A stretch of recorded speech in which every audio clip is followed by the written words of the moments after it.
الحمد للہ رب العالمین والصلاة والسلام علی سید المرسلین اما بعد فاعوذ باللہ من الشیطان الرجیم بسم اللہ الرحمن الرحیم یا ایہا الذین آمنوا کتب علیکم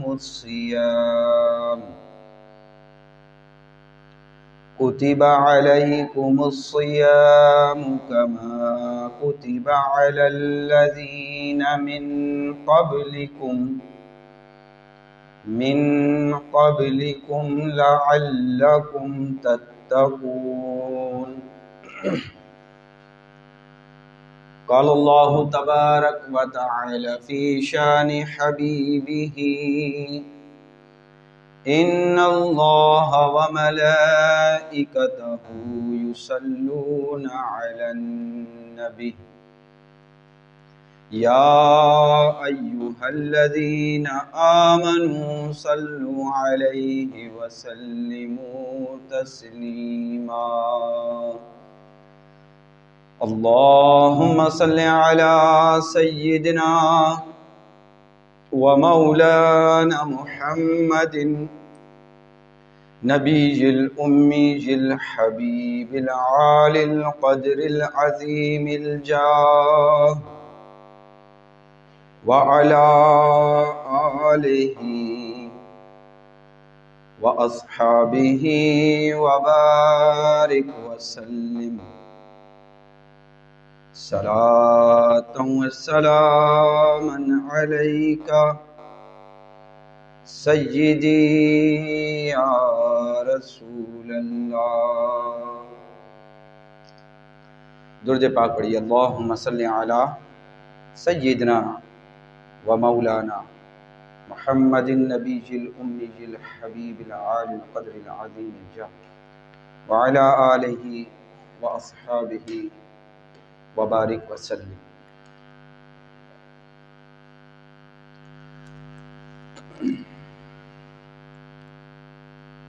استقبال رمضان کے موضوع پر آج درس قرآن کا اجتماع منعقد کیا گیا ہے۔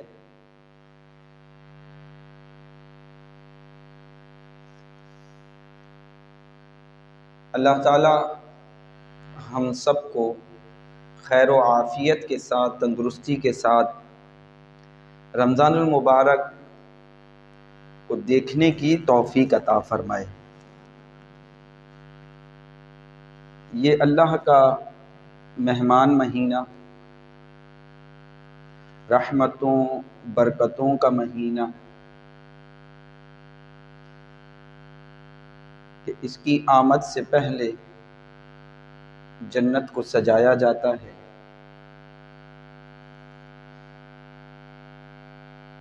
11 مہینوں سے منفرد اس لیے بھی ہے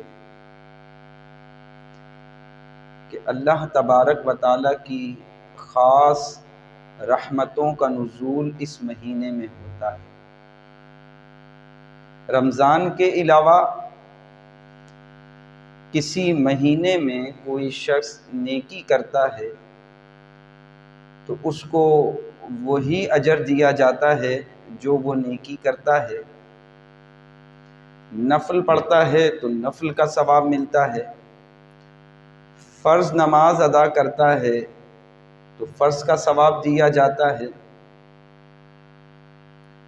الغرض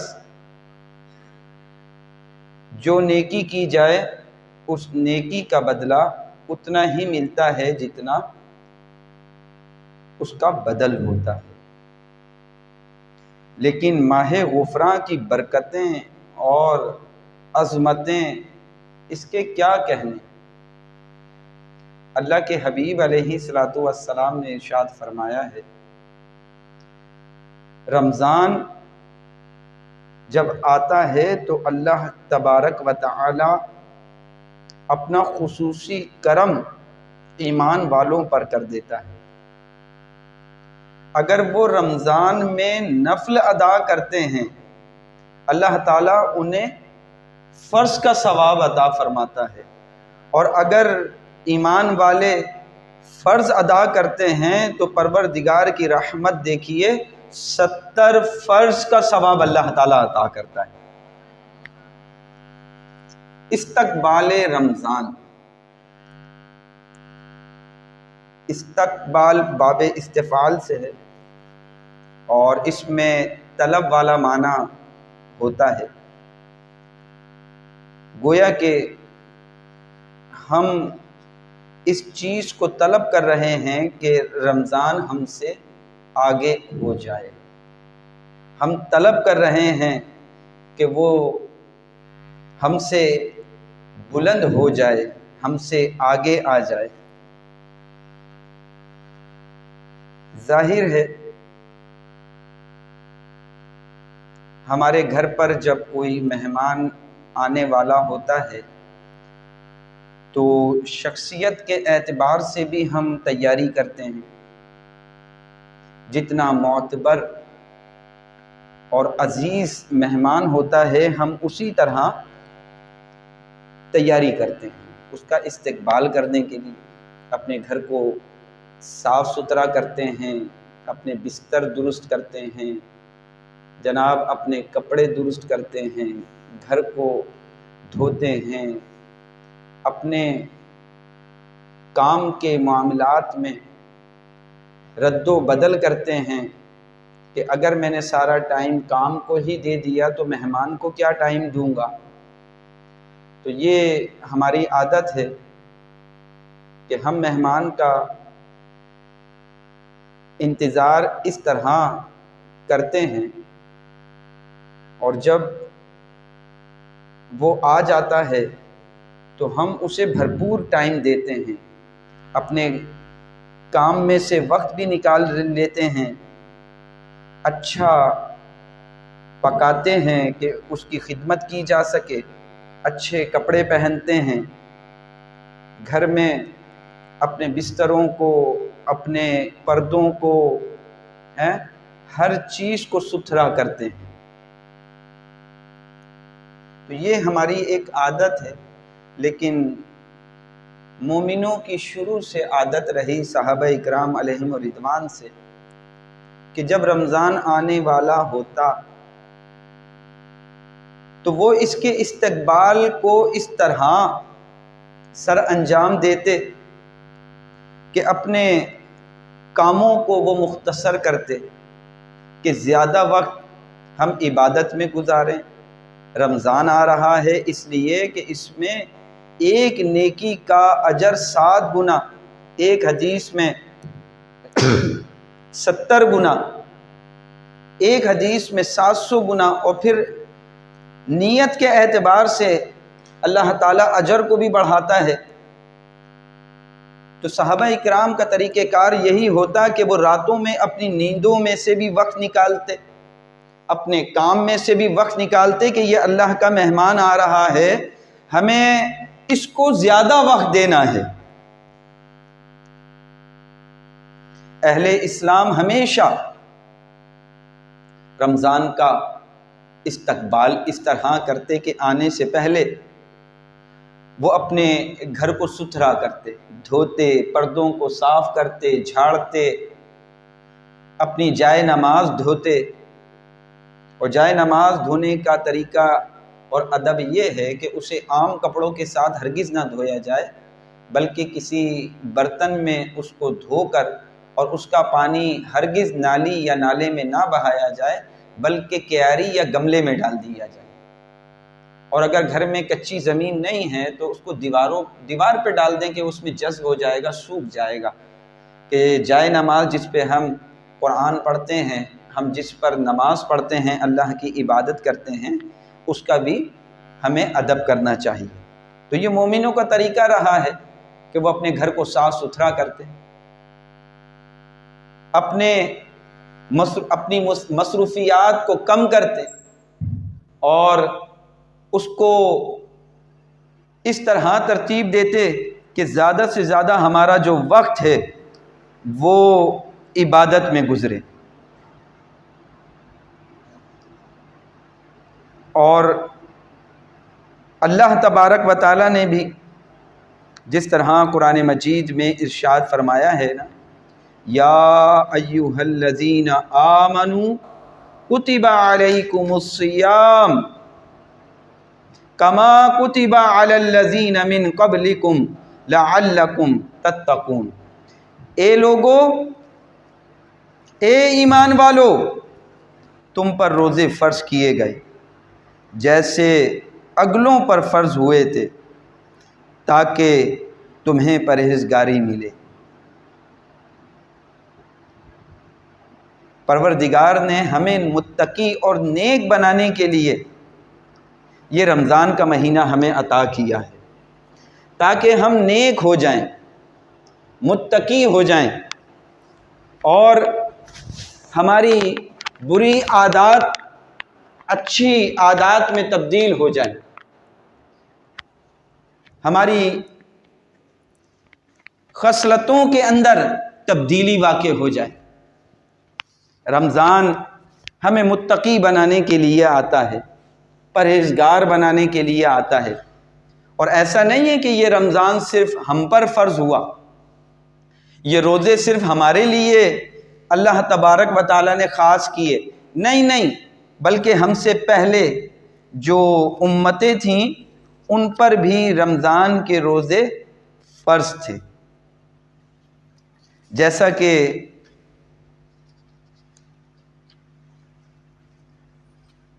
حضرت سعید بن جبیر رضی اللہ تعالی عنہ کا قول ہے کہ ہم سے پہلے والے لوگوں پر عشاء سے لے کر دوسری رات کے آنے تک روزہ ہوتا تھا، جیسا کہ ابتدائے اسلام میں بھی یہی دستور تھا، کیونکہ روزہ جو ہے یہ ہجرت کے دوسرے سال یہ فرض ہوا ہے. روزہ رکھنا ہجرت کے دوسرے سال فرض ہوا اور نبی صلی اللہ تعالی علیہ وسلم کی زندگی میں 9 مرتبہ رمضان المبارک آیا، جس میں 7 مرتبہ 29 کے رمضان اور 2 مرتبہ 30 کے رمضان کے مہینہ آیا. تو اس سے یہ بھی پتہ چلتا ہے کہ رمضان المبارک کا جو مہینہ ہے اس میں اکثریت 29 کے چاند ہوتے ہیں. یہ جو ہم لوگ کہہ دیتے ہیں نا کہ مولوی نے رویت ہلال کمیٹی نے ایک روزہ کھا لیا، تو ایسی بدگمانی نہیں کرنی چاہیے. مسلمان پورے پاکستان کے لوگوں کا بار اپنے اوپر تو نہیں ڈال سکتا نا. ہم اپنی زبان سے بس کہہ دیتے ہیں کہ جی یہ تو 30 کا ہی تھا، ایک روزہ کھا گئے ملا لوگ.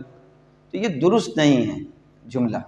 ہمیں اپنی نماز کا تو پتہ نہیں کہ ہمیں نماز تک تو پڑھنا آتی نہیں، اور ہم اپنے سے بڑے لوگوں کے اوپر تنقید کرنا شروع کر دیتے ہیں. بہرحال اللہ کے حبیب صلی اللہ تعالی علیہ وسلم نے فرمایا، جب رمضان المبارک کی پہلی رات آتی ہے تو جنت کے تمام دروازے کھول دیے جاتے ہیں اور پورا ماہ رمضان ان میں سے کوئی دروازہ بند نہیں کیا جاتا. اللہ تعالیٰ پکارنے والے کو حکم دیتا ہے، جو ندا کرتا ہے کہ اے نیکی کے طلب کرنے والے متوجہ ہو اور اے گناہوں کے طلبگار رک جا. پھر وہ ندا کرنے والا کہتا ہے، کوئی بخشش طلب کرنے والا ہے جسے بخش دیا جائے؟ کوئی سائل ہے جسے عطا کیا جائے؟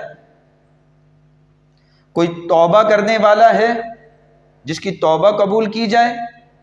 اور صبح ہونے تک یہ ندا ہوتی رہتی ہے.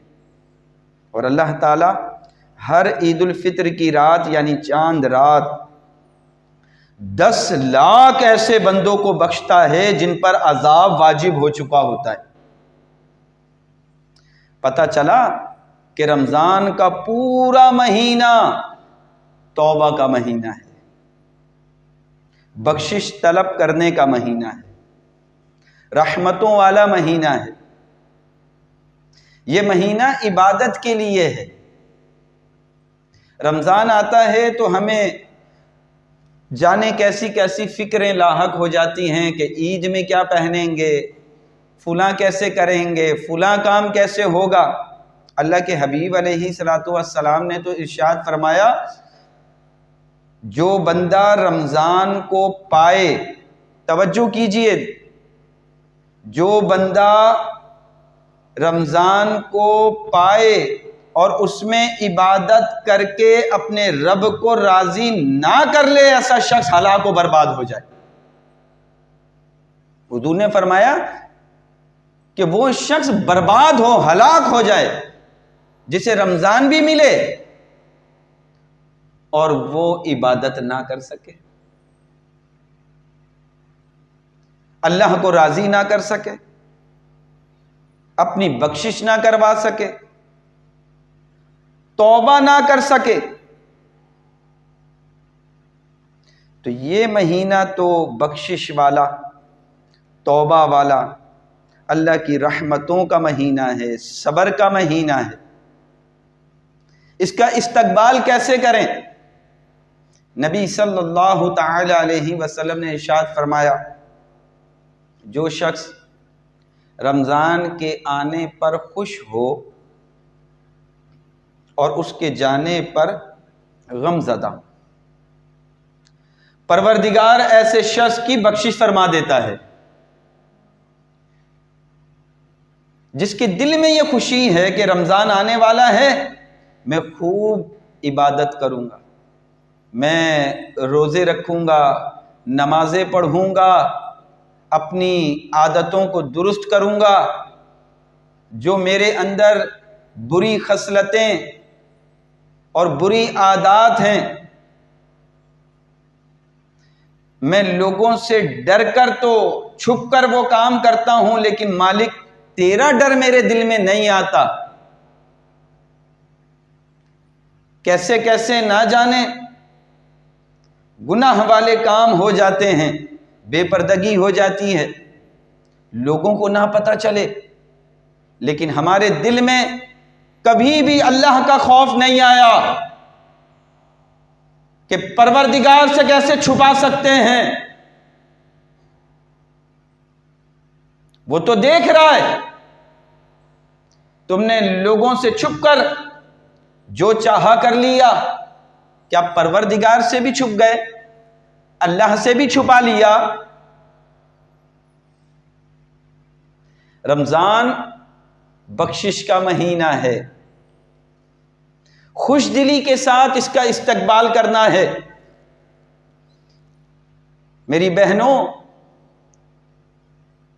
ہمارے دل میں یہ نیت پیدا ہو جائے، رمضان آئے گا نا، مجھے اس میں تمام روزے رکھنے ہیں، مجھے ساری نمازیں پڑھنی ہیں، مجھے قرآن پڑھنا ہے، مجھے بے پردگی سے توبہ کرنی ہے۔ اللہ کے حبیب علیہ الصلوۃ والسلام فرماتے ہیں کہ رمضان جب آنے والا ہوتا ہے، جنت کو سجایا جاتا ہے۔ اپنے گھر کو صاف کیجئے، ستھرا کیجئے، اپنے بچوں کے دل میں اس بات کو پیدا کریں، اللہ کا مہینہ آنے والا ہے، رمضان آنے والا ہے، ہم اس میں سحری میں اٹھیں گے، تہجد پڑھیں گے، نوافل پڑھیں گے، قرآن کی تلاوت کریں گے۔ بس اس کا استقبال ایسے کرنا ہے کہ اگر ہم کام کرتے ہیں تو اس میں سے کچھ وقت عبادت کے لیے بھی نکالیں۔ ایسے بہت سارے لوگ ہیں جو کہتے ہیں جی کام اگر نہیں کیا تو کھائیں گے کہاں سے، اس وجہ سے ہم روزے نہیں رکھتے۔ آپ یقین مانیں، صرف اگر کھانے کا ہی مقصد ہوتا نا تو جتنی دیر آپ کام کرتے ہیں نا اس کا آدھا بھی کام کرتے تو کھانے کے پیسے آ جاتے۔ آپ خود بتائیں کہ جتنا ہم کام کرتے ہیں ان سارے پیسوں سے صرف کھاتے ہیں، اس کے آدھے سے کم پیسوں سے ہم کھاتے ہیں، باقی پیسے تو ہماری اور دوسری چیزوں میں جاتے ہیں، کچھ فضول اور کچھ جائز۔ تو یہ کہنا کہ جی میں روزے اس وجہ سے نہیں رکھتا کہ کام نہیں کریں گے تو کھائیں گے کہاں سے؟ جناب جی کھانے کے لیے تو 2 گھنٹے کام کرنا ہی کافی پڑے گا، آپ کو آرام سے کھا سکیں گے۔ تو بہانے بنا کر تم اپنے دل کو تو تسلی دے سکتے ہو، لیکن رب کو کیا جواب دو گے؟ ہیں؟ پورے سال اللہ نے آپ کو رزق دیا وافر مقدار میں، ہر نعمت دی، جب رمضان آتا ہے تو معمولی سی بیماری، معمولی سے دکھ کی بنا پر آپ روزہ چھوڑ دیتے ہیں، کیوں کہ آپ سے رکھا نہیں جاتا، اور پھر بہانے۔ اپنے رب سے کیسے آپ بچ سکتے ہیں؟ بندوں کو تو آپ بول دیں گے جی میری طبیعت ٹھیک نہیں، مجھے بخار ہو رہا ہے، مجھے فلانا ہے، مجھے ڈھمکانا ہے، میرے پیٹ میں درد ہے۔ بندوں کو تو آپ اپنے بہانے، حالانکہ آپ کے درد اور تکلیف بھی ہو اور کہیں سے آپ کو دعوت آ جائے، امی آپ کو بلا لے جو شادی شدہ ہے، بہن کے گھر پہ دعوت ہو جائے، بھائی کے گھر پہ دعوت ہو جائے، سارا درد تکلیف دور، بھاگتی بھی جائیں گی۔ اور جب روزہ رکھنے کی بات آتی ہے، معمولی سا درد ہے، بہن جا رہی ہے، امی جا رہی ہیں مارکیٹ، تو سر کا درد بھی ختم، پیر بازار جانے کے لیے کوئی بیماری نہیں، منگل بازار جانے کے لیے کوئی درد نہیں، روزہ رکھنے کے لیے جناب میری طبیعت ٹھیک نہیں۔ تو یاد رکھیں لوگوں کو کے سامنے تو بہانے بنا سکتے ہیں، لیکن کیا اللہ عز و جل کے سامنے یہ آپ کے بہانے چل سکیں گے؟ میں ان کی بات نہیں کر رہا کہ جو واقعی میں بیمار، شرعی بیمار ہوتے ہیں اور واقعی میں وہ روزہ نہیں رکھ پاتے بیچارے، میں ان کی بات نہیں کر رہا، میں تو ان لوگوں کی بات کر رہا ہوں جو ماشاءاللہ ٹھیک ہوتے ہیں لیکن پھر بھی روزہ ان سے رکھا نہیں جاتا اور وہ پھر لوگوں کے سامنے بہانے بناتے۔ روزہ چھوڑ کر بازاروں میں جا سکتے ہیں، جی بچوں کے لیے تو کرنا پڑے گا نا۔ ارے میری بہن، بچوں کے لیے تم اپنا روزہ چھوڑ رہی ہو، محشر میں پروردگار کے سامنے جب تمہارا حساب کھلے گا نا، یہ بچے منہ موڑ کے کھڑے ہو جائیں گے۔ تمہاری سگی بیٹی، سگا بیٹا، جس کے لیے تم نے افطاری بنانے کے چکر میں روزہ نہیں رکھا، نماز نہیں پڑھی، یہی کھڑے ہو جائیں گے منہ موڑ کے، ہم نہیں جانتے ان کو، اللہ کو جواب خود دو۔ خوب پکوڑے بناتی تھیں، روزے کیسے رکھیں؟ اس باورچی خانے میں تو تندور بنا ہوا ہوتا ہے، کیسے روزہ رکھیں؟ اچھا افطاری کے چکر میں تم نے روزہ ہی نہیں رکھا؟ یہ افطاری بنانا تمہارے لیے لازم اور ضروری تھی؟ ضروری تو آپ کے لیے اللہ کو راضی کرنا تھا، روزہ رکھنا تھا۔ بازار جانا آپ کے لیے ضروری نہیں تھا کہ آپ بازار جانے کے چکر میں روزہ چھوڑ دیں۔ جب آپ کو پتہ ہے کہ میں اتنی صحت مند نہیں ہوں، کمزور ہوں، تو پھر ایسا بھی کرتی ہیں، کچھ روزہ رکھ کے چلی جاتی ہیں بازار، وہاں جھوم کر گرتی ہیں دھڑام، پھر 2-3 روزے ان کے گئے۔ جب تمہیں پتا تھا محترمہ کہ تم اتنی کمزور مزاج کی ہو، تم سے برداشت نہیں ہوتا، تو کس نے کہا تھا جانے کو؟ اب کتنا بڑا نقصان ہوا کہ آپ کے 2-3 روزے چھوٹ گئے۔ اللہ کے حبیب علیہ الصلوۃ والسلام روزہ رمضان کا ایک روزہ، اس کی برکت ایسی ہے، حضور نے فرمایا کہ ساری زندگی بھی اگر تم روزے رکھو تو رمضان کے ایک روزے کی برکت حاصل نہیں کر سکتے، ایک روزے کی۔ اب آپ اندازہ لگائیں کہ اب ہم بہانے بنا کر روزے چھوڑ دیں، تو یہ استقبال رمضان ہم اس لیے آئے ہیں کہ ہم نے اچھی اچھی نیتیں کرنی، بنائیں، گھر میں کام بھی کریں، لیکن اس طرح کہ عبادت میں کوئی خلل نہ ہو، فرض عبادت میں کوئی خلل نہ ہو۔ فرض عبادت میں کوئی خلل نہ ہو، پھر آپ بالکل اپنے گھر کے کاموں میں مصروف بھی ہو جائیں۔ اور استقبال رمضان یہی ہے، ہم نے نیت